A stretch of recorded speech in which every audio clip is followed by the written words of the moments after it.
And now, and it just seems very strange to say this, gentlemen I've actually never met. Believe it or not, our regular bass player was unable to make this date. I was away doing all this other stuff in London. Jeff found this brilliant Eric Baines. He ran all the park and was doing a superb job.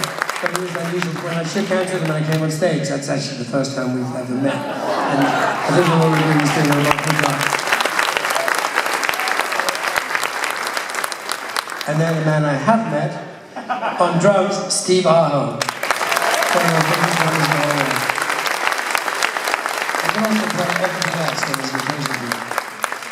And finally, you've already met our leader, the man who helped me put this whole show together, and as you now know from my complete fuck-up, the man who actually tells the TV videos when to roll with his feet. But that's the secret, you mustn't tell anybody. Jeffrey Allen Ross.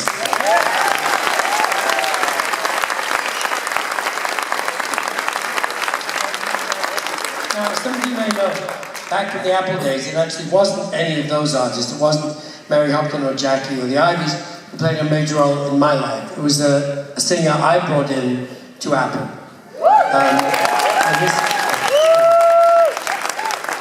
James Taylor. And the way that happened was, the key figure is a guy called Danny Korchmar, a very good guitar player and record producer himself, and a great friend of mine to this day. Danny had been in a band called the King Bees, whom nobody has ever had. Except people who've seen my show before, once or twice. And the King Bees was the blues band that was hired to be Peter and Gordon's backup band on a couple of American tours.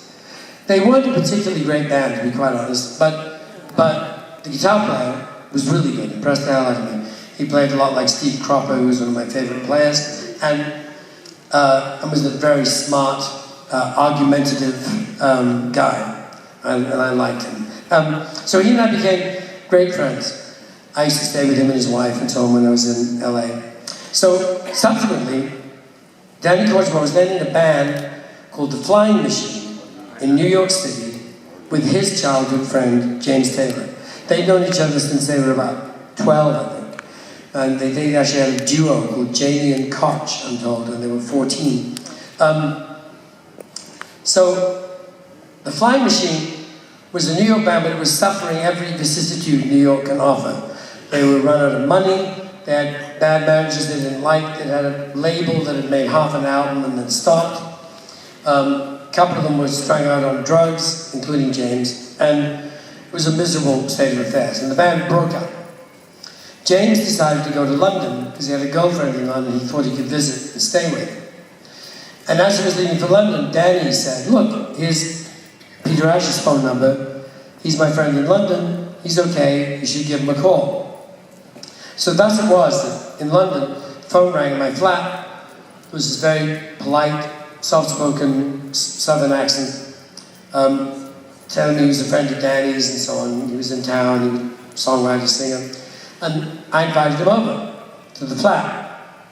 He came over, I think, the following night, played me this tape of songs that he cut, and I was utterly blown away.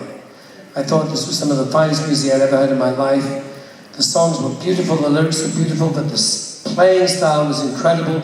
Someone who'd been listening to the style of, Segovia or Julian Bream or classical guitar players, but understood the chords of jazz and R&B and anyway, I was, as you can tell, became a big fan and remained so to this day. And then he picked up my guitar in the flat, played me a couple more songs. I was hooked, and we had this conversation which sounds really surreal, but it truly was like this. I said, look, you're really great. It so happens I've just got this job. I'm head of A&R for a new record label. I can sign you, which was part of my arrangement with the Beatles. I said, would you like a record deal? And he said, yes, please. So he was actually the first artist ever signed to Apple. I wrote a memo.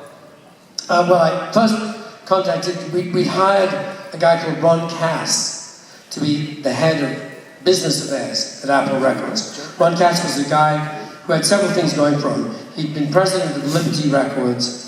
He understood the record business inside out. He was also married to John Collins, which we thought was absurdly cool. So we hired him, and I wrote Ron a memo, by then he'd taken the job. And Apple, who were very good archivists, found the memo, and really the first sentence is all that matters. James Taylor is an American songwriter and singer who is extremely good. That's, the rest of it is elaboration. And then we're in the studio, we put a band together, we're gonna make an album, and so anyway, we signed him to Apple and made that first record. It was, when I had to explain to people how good James was, I would make the speech in a way that I just made to you, and I would play them a song or two.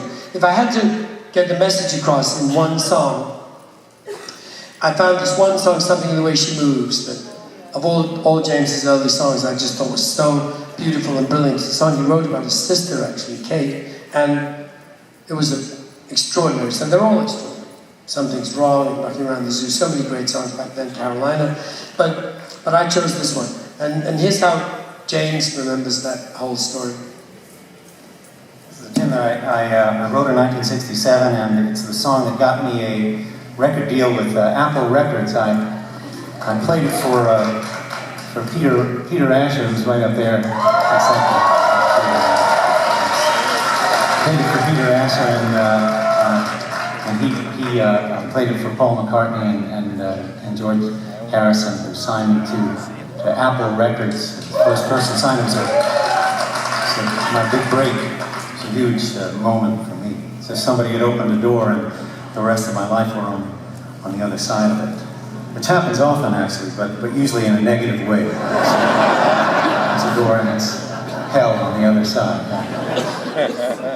So we went ahead and recorded the James Taylor album. We did it at Trident Studios in London. And it came out, looked like this. It got some attention, some good reviews, a lot of respect, a lot of interest, not a huge amount of sales. So it was a modest selling record. And we were wondering whether we should make another one, whether we should promote this more, or what should happen. But at that time, Apple itself was undergoing some change and was in some trouble. They'd started to open up enterprises in areas that really weren't their areas of expertise. They had a clothing shop, an electronics division, films, all this stuff, and it was getting a little bit out of hand. And they'd agreed, the only thing they agreed, was that they needed somebody to come in, take charge of the whole Apple operation, and put it on a more fiscally responsible basis. The problem is they couldn't agree at all on who that should be. John was very keen on this guy he'd found by the name of Alan Klein that he thought should come in and revolutionize things. I knew Alan from New York. He'd worked with the Stones before, and I knew some people who'd worked with him, and I didn't think he was the right man for the job. Indeed, I thought he was kind of a bad guy. Paul was suggesting some other people, in particular his father-in-law, John Eastman.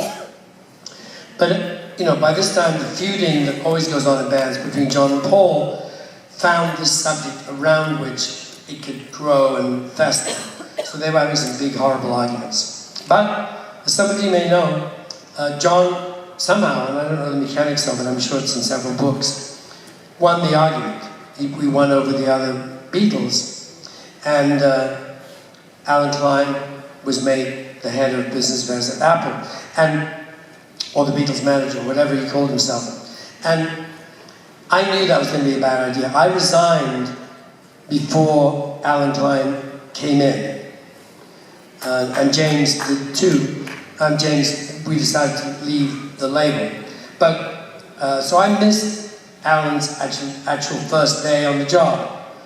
But I am assured that the spirit of that day and the spirit of Alan's first day on the job has never been better captured than in my dear friend's masterpiece, The Ruttles. The most feared promoter in the world, Ron Decline.